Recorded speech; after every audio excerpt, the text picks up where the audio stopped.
Okay, welcome to the sixth lecture on Immanuel Kant's The Critique of Pure Reason, the first critique. You may notice I have a new microphone finally, which is a Shure M7 or MV7. This one was, highly recommended for podcasters, so I'm hoping this sort of helps with some of the feedback I've been getting about sorting out the audio and things like that. And I've done a few tests and it sounds quite good. So there we go. So this lecture is once again on the Transcendental Analytic, and specifically on the Threefold synthesis and the Transcendental unity of Apperception. There isn't too much recommended reading, in my opinion, for this. It's just in the Hackett edition, once again, page 150 to 203, which is A84 to 130 and B116 to 169. So without further ado, I will get into it. Just move my camera down there.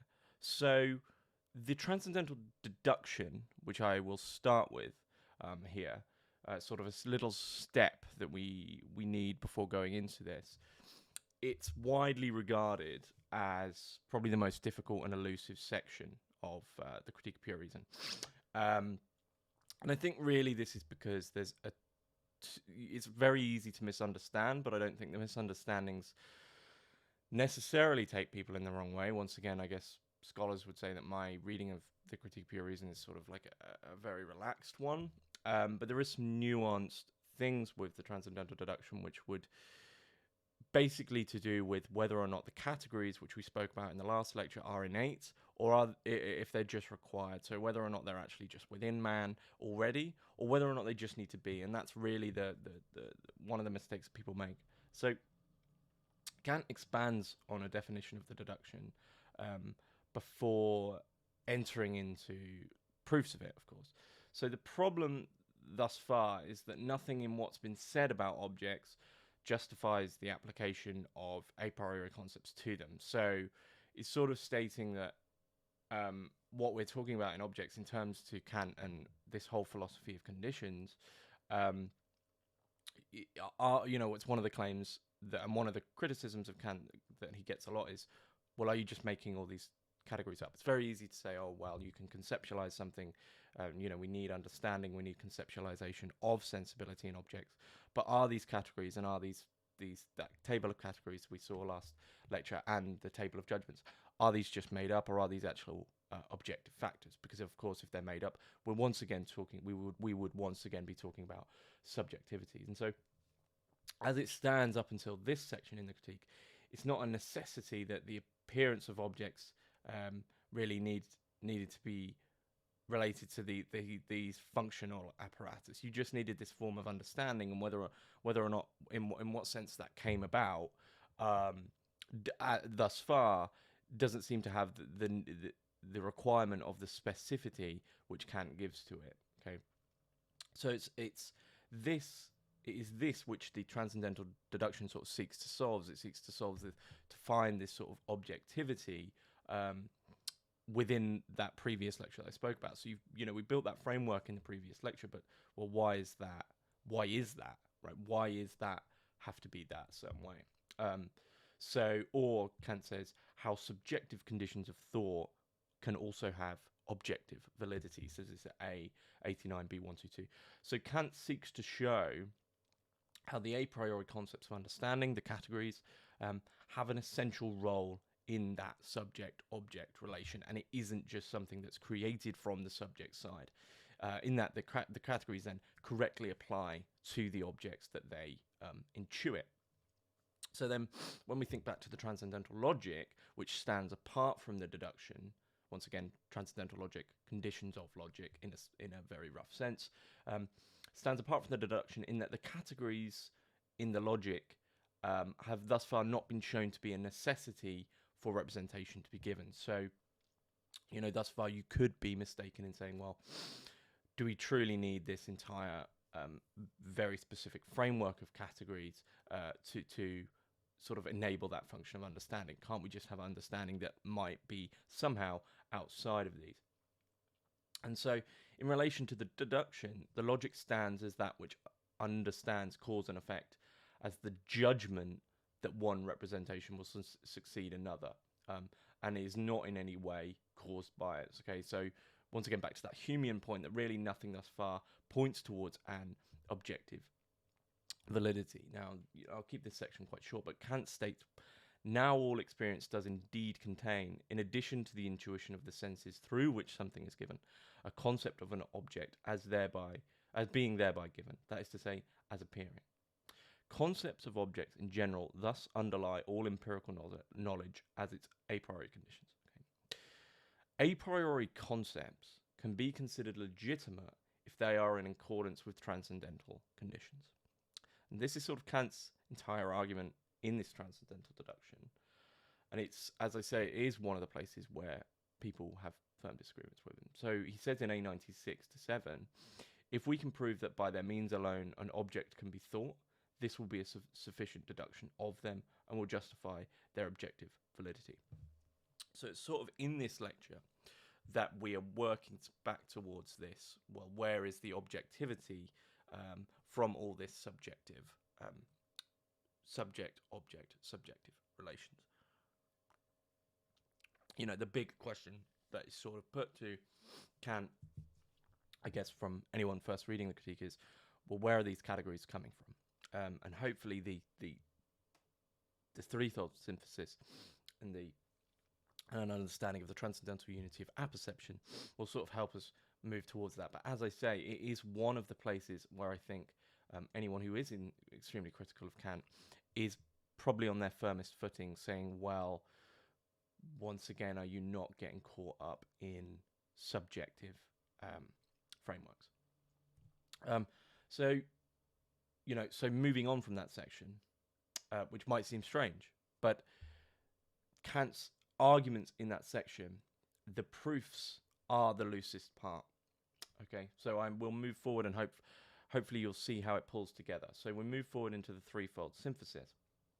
And the threefold doctrine of synthesis is featured at the beginning of the transcendental deduction and is one of the sections where Kant is more articulate than usual. So, yeah, the deduction is elusive and confusing, and the proofs don't really seem to come to light as clearly as they do in the other sections. But right at the beginning, there is this articulate point where Kant finally just takes three things and actually explains them very well. And it covers three syntheses which are needed to be understood in relation to the later parts of the deduction. So this part of the deduction is considered the A deduction. It's from this deduction that one can begin to understand that notion of imagination that which we spoke about last lecture and is used further on. So the first of these three syntheses is the synthesis of apprehension in intuition. Okay, so this synthesis makes it clear that all representations that are given to us via cognition are subject to temporality, to time, via their inherent nature as belonging to the inner sense. So once again, outer sense is spatiality, inner sense is temporality. And each singular representation, a singular moment, can never be anything more than an absolute sort of unification in itself as a representation. So you are taking these singular parts, both in space and both in time. So how these hold together is back to that very loose idea of the permanence, which I spoke about. Now, these two parts, this singular representation and as a subject, as something is in time and as a singular subject, account for the intuition of this synthesis. Okay, so the apprehension. So once again, the synthesis is called the synthesis for apprehension in intuition. The apprehension is the act of holding together this unity of intuition. There's something that's in time and a singular thing which we can understand in accordance. So prior to this act of intuition, each singular representation would be amongst various other representations and would seem like an undifferentiated unit. Okay, so the temporal aspect of that, in a sense, in keeping things in succession, but once again, in this point, there isn't sort of an objective proof of cause and effect yet. In holding that singular representation, within that temporal framework, the first part of the apprehension of intuition, holding them together creates this unification of understanding that singular thing within a world of a mass of singular intuitions. Okay, so once again, prior to that act of intuition, this unification, each singular thing would be amongst various other singular things would just seem like, well, okay, so I have that, I have that, I have that, I have that, and there's no sort of coherence.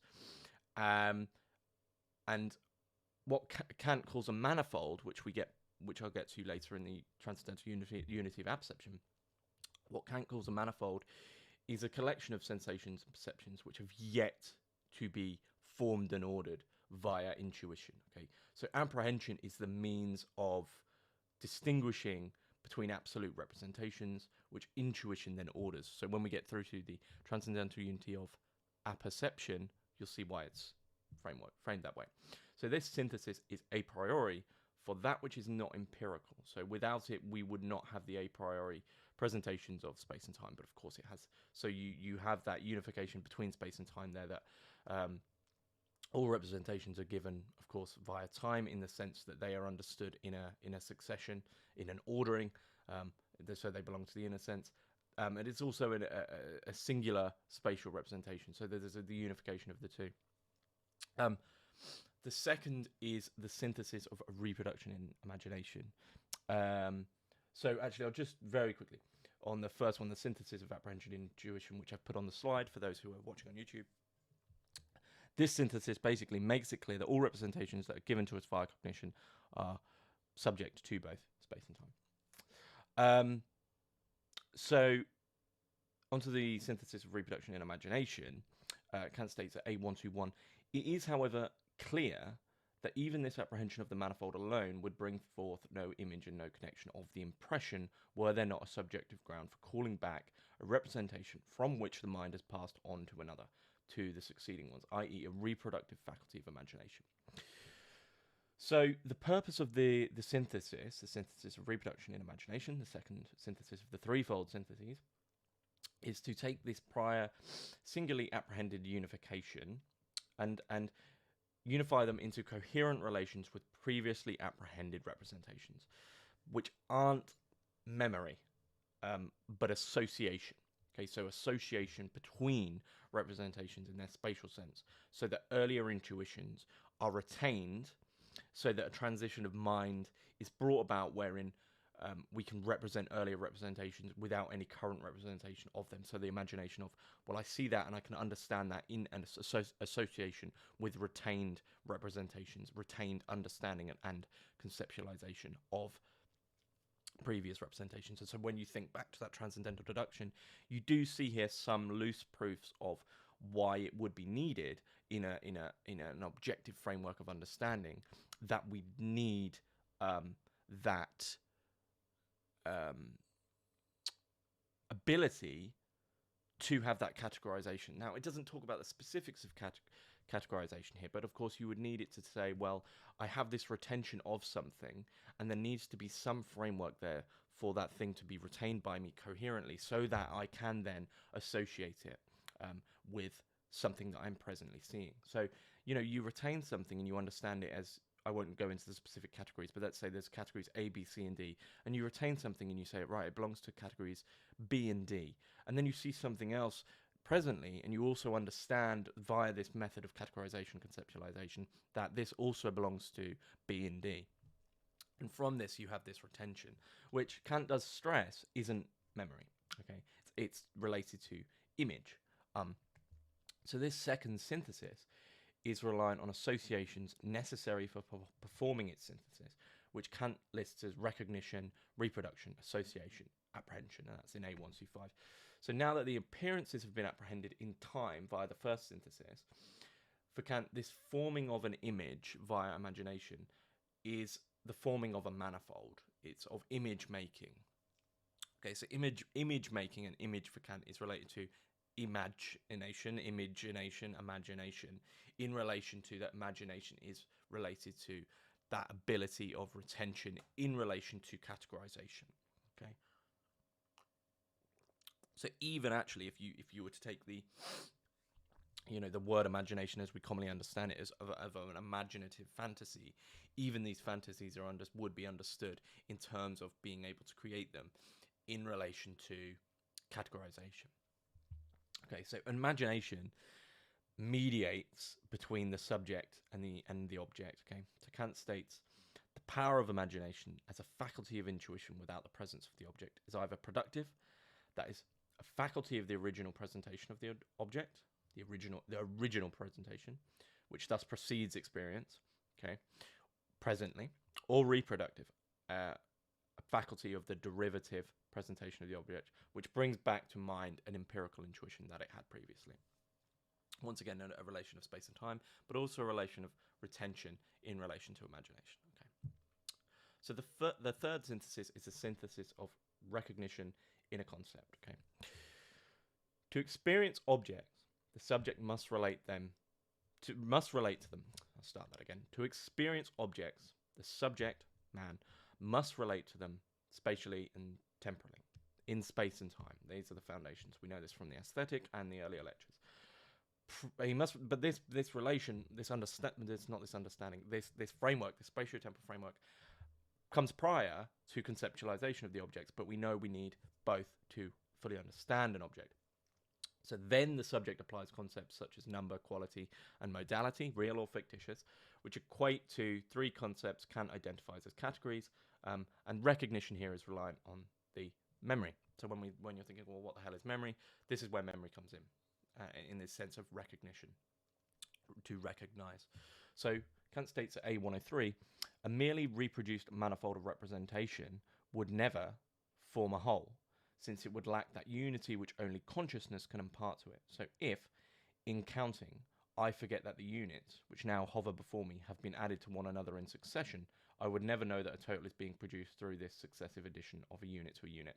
So it's strange that Kant goes back to the arithmetic example, but it's a very clear one. If I'm tallying up in a linear series of singular units of one, so 1, 2, 3, 4. If I can no longer recognize those previously apprehended intuitions of what's happened before, then I will never get to that. I'll never understand how to get to that next, or that whole, right? So I'll go, okay, well, I can't recognize that I've got to 4, so that just the whole thing falls apart. And once again, this is another example of actually why you need that prior categorization in the deduction to actually to sort of work anything out.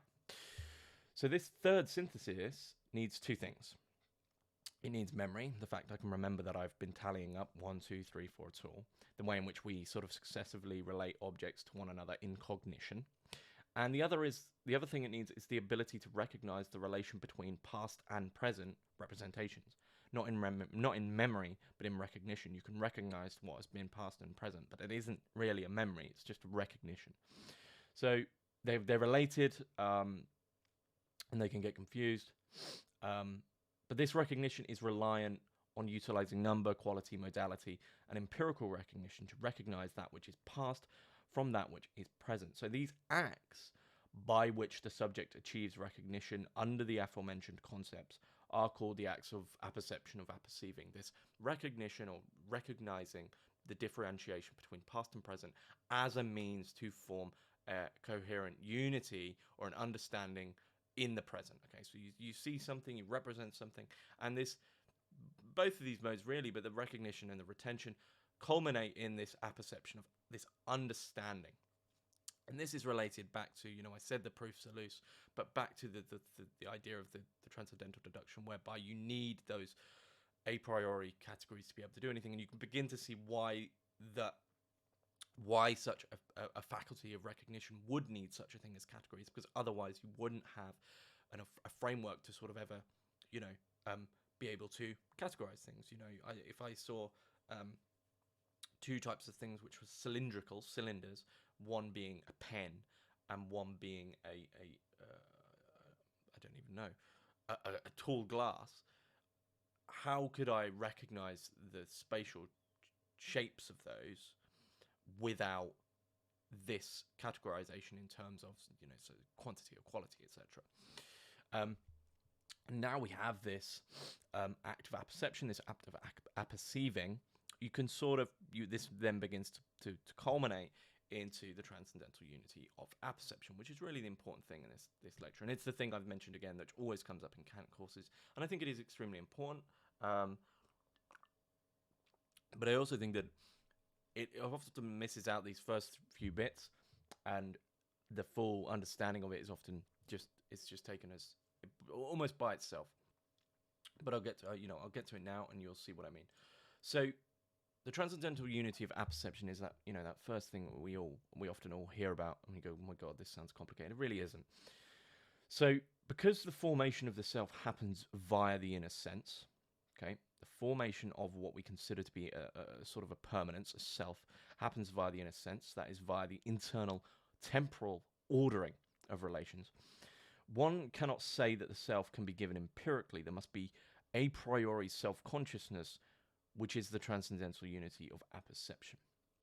That ability of sort of unification and apperception, which is that act of unifying recognition in terms of past and present, known as this synthetic unity of apperception. So the unification of apperception, which would then mean, of course, that the self isn't related to the empirical outer sense, but is this necessarily a permanence in the temporal ordering of things. The term apperception is actually borrowed from Leibniz, meaning perceptions of one's own states. Leibniz, however, I would emphasize, Leibniz understood this empirically. So for representations to be understood as mine, we'd say, well, I understand, I represent that, that's a representation that I have formed or whatever, or as belonging to a singular I, me, I, they must be attributable to a single subject, okay? So there must be a singular thing, a permanence within the flux of the inner sense, within the flux of time, which remains identical to itself. There must be something which is doing the representing, which equally isn't related to empiricism, the empirical reality, because of course it has to have this relationship of time. So in B1312, Kant states, it must be possible for the I think, permanence in a way, to accompany all my representations, permanence, for otherwise something would be represented in me which could not be thought at all. There would be something which is in me but not somehow, somehow is represented by me but is still a representation. No, it doesn't make any sense. So something that would mean something would be represented in me which could not be thought at all, and that is equivalent to saying that the representation would be impossible, or at least would be nothing to me. So this synthetic unity then is understanding itself. So, but how does Kant understand the unity itself? It must be possible. It must then be possible within each representation I intuit to be able to understand that it is mine. Okay, each representation, there must be an ability or a form or an apparatus in that representation, or in that act of mediation, as we spoke about before, to understand that it's I doing the mediation, and therefore, subjectively, this representation is mine. I don't need to understand them as one huge unity, only that each one is mine. And for this to be possible, the I is a necessity. Okay, as such, there needs to be a transcendental, conditions of experience, unity of apperception, therefore a transcendental perception of one's own states. What are the conditions of one's own states? What are the conditions of this I-ness, this permanence, in relation to representations? To put it very simply, we bring the unity of apperception with us, and it intuits the manifold of sensibility. Once again, that manifold of singular things. Okay, that is all sensible representations which appear to us. Okay, so all sensible representations that appear to us are filtered through this manifold. And this is then taken on by this unity of apperception. So what does this unity of apperception do? Let's say, and I did bring this up very briefly in a previous lecture, but I'll bring this because I think this is from Dan Robinson, this example, and I think it really helps you understand what the transcendental unity of apperception is doing. Let's say there are multiple singular sensible, let me start again. Let's say there are multiple, singular, sensible intuitions which we apprehend. Okay, let me list them. The color orange, a firm touch, which is maybe a tiny, tiny, tiny bit spongy, an earthy smell, and a triangular shape. Okay, you think about that again. Think about firstly an orange triangle.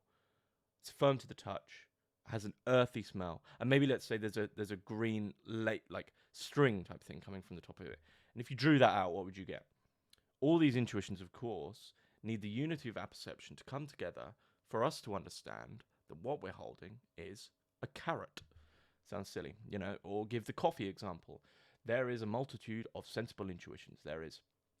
I see a white cylindrical shape with a curve shape off it. The top of it is black.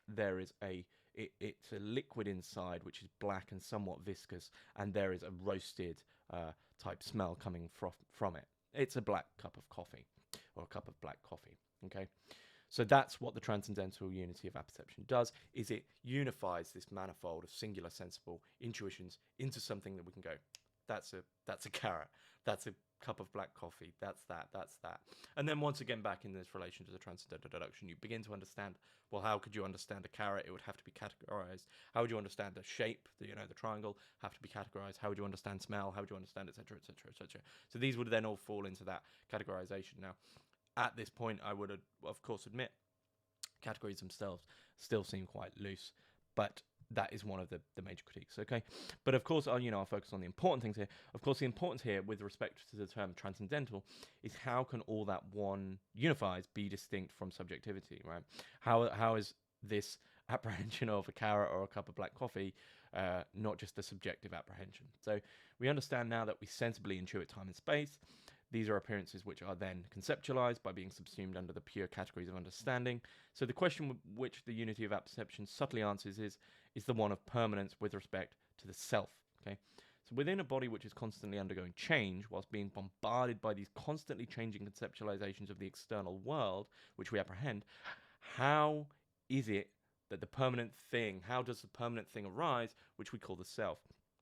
And in one way, the unity of apperception, this transcendental unity of apperception, is formal in that even as a unification, it's still only a unification of representations and doesn't tell us anything about the knowledge itself. The distinction of the transcendental nature of the unity of apperception is that within its unification is something which retains its identity, represents itself as identical, as Kant would say, in relation to the numerous representation it intuits. Let me repeat that. The distinction here and the importance of the transcendental unity of apperception is that within its unification, within its functionality, must be something, someone, some consciousness, which retains its identity in relation to the numerous representations it is intuiting. That is what we'd call a self. So note intuition and the I is separate. The latter is intellectual, but that doesn't matter. That's what you need to remember, is the importance there, of course, is how could we say these objective? But there is some permanence there. There is something which is constant throughout this. Okay. So that in relation to the categories, then you could build up from that an objective framework. Okay. Okay, so the principle, Kant states at A116, B131-2, and then B134-5. The principle of the necessary unity of apperception. It must be the case that each of my representations is such that I can attribute it to myself. Okay, each representation is mine, therefore there is a mine, an I. A subject which is the same for all my self attributions, which is distinct from its representations and which can be conscious of its representations. So we understand as an I that we are conscious of our representations, we are distinct from the representations, but also we remain and we retain something identical, which we call an I, throughout all representations. Okay. And then at B134 again, the thought that these presentations given in intuition belong one and all to me is tantamount to the thought that I unite them, or at least can unite them in one self-consciousness. Okay. So the ability to synthesize the representations of the self is a necessity in relation to understanding them as belonging to a unified single consciousness. This single consciousness is elusive, okay, for Kant. It is entirely intellectual and not empirical. Right? There's an empirical relations for the self, the I. It is independent of intuition and thus not experience. It merely provides the foundations for our representations to be spontaneous. Okay, nothing at the level of nothing at the level of appearances holds within it the means to establish this unification. The I, which we've just spoken about, the self of apperception, is indecipherable. You can't grasp it because in trying to grasp it, you're once again just grasping at the representations that it's already grasping. Okay, for it can't be subsumed. The I, the self, can't be subsumed back into its own intellectual process. It may be that the I of apperception and the thinking subject are one and the same, making the I of apperception a thing in itself. We actually have this weird relation to the thing in itself. But due to its lack of a determinate concept, cannot be something the thinking self has knowledge of. The thinking self can't have knowledge of itself, because by having knowledge of itself, it's once again entering into that subjective relation, like a dog chasing its tail. As the unity of apperception is a necessary condition, it's grounded in an a priori substrate, this transcendental I or ego. There is this thing, we can't, so we're sort of grounded in a strange position in the thing in itself, potentially in a way, but there is a permanence we're grounded in. Okay, so in relation to the analytic synthetic idea, the unity of apperception is an analytic, in relation to the, we mentioned it, I think it's lecture 2, into the analytic synthetic distinction. The unity of apperception is analytic, predicate within its concept, right? It's already within itself, which reveals itself to be synthetic. The Kant says at B133, excuse me, the analytic unity of apperception is possible only under the presupposition of a certain synthetic unity. There's something being built there, and this is back to the a priori synthetic thing, that something's being built from this a priori permanence being synthesized from this strange assemblage, really. Okay, so judgment presupposes a necessary unity of consciousness, in that two representations cannot be combined within the object, and no judgment could be made. Okay, so the way in which the subject achieves recognition of an object under concepts are acts of apperception. Apperception, then, is the way in which the subject applies concepts in accordance with judgments and rules, and it is to find how various represented elements are connected to one another. Apperception is a synthesis of these recognitions. Okay, done by the self, that elusive thing. Okay, so for the subject to experience spatiotemporal objects, the subject's acts of recognition must apply concepts to spatiotemporally ordered material. Representation requires this act of recognizing, and these representations all share qualities, number, and modalities. Thus, the need, once again back to the transcendental deduction, the need for these categories. So Kant states that our experience is a single experience. In A108, he states, all possible experiences stand alongside one another in one experience. Transcendental apperception, in addition to empirical apperception, which is given transcendental apperception, then, is the ability to unify all these appearances into one experience. Okay, that's the main thing you need to know. In A108, he says, again, as Kant states again, this transcendental unity of apperception forms out of all possible experiences, which can stand alongside one another in one experience, a connection of all these representations according to laws. So back again to these a priori pure categories of understanding, and the judgments and the categories, etc. So if you're wondering why they were needed, this is why. So the transcendental unity of apperception is where we begin to understand Kant's theorizations of consciousness, which is how a lot of people use him. I personally don't think he is of course great for using that, but I think that the problem with using Kant for like a theory of consciousness is people get caught up in the theory of mind, and just stress, Kant isn't on about theory of mind. It's bigger than that. He uses the human subject, of course, because that's what we have to use to understand the limitations of understanding. But that isn't related to the mind in the way theory of mind is. Okay, so the transcendental unity of apperception is where we begin to understand Kant's theories of consciousness. In A108 again, for it subordinates all synthesis of apprehension to a transcendental unity.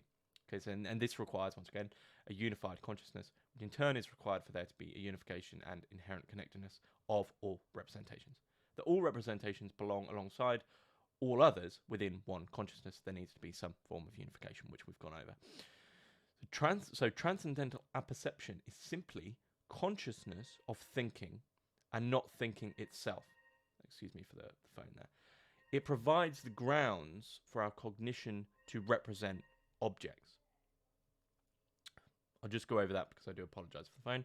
So transcendental apperception is simply consciousness of thinking. Transcendental apperception is simply consciousness of thinking and not thinking itself. It provides the grounds for our cognition to represent objects. It's this formal apperception which allows the subject to be conscious of their self, of their am. Okay? In B157, Kant states, I am conscious of myself, not as I appear, nor as I am in myself, but only that I am. And for those of you who, of course, enjoy the work of Heidegger, you can begin to see why reading the Critique of Pure Reason is so thoroughly important before tackling being and time. I hope this has helped you understand what transcendental unity of apperception is and the threefold synthesis. Of course, in any Kant course, the unity of apperception is going to be the thing that most people focus on. So I hope that's been especially important and clear. There's probably only going to be at most 3 more of these. I've sort of started to fold the last 2 into them because some of the topics just don't get as much sort of airtime for Kant, specifically God, which is actually one of the places I believe his biography really comes into things, especially in the Critique of Pure Reason. But that's it for lecture. This is lecture 6. That's it for lecture 6. Thanks for listening, and of course, like, subscribe, all that stuff. And if you've enjoyed it, possibly think about supporting the podcast. It really helps, keeps it going. Thanks very much, and I'll see you in the next lecture.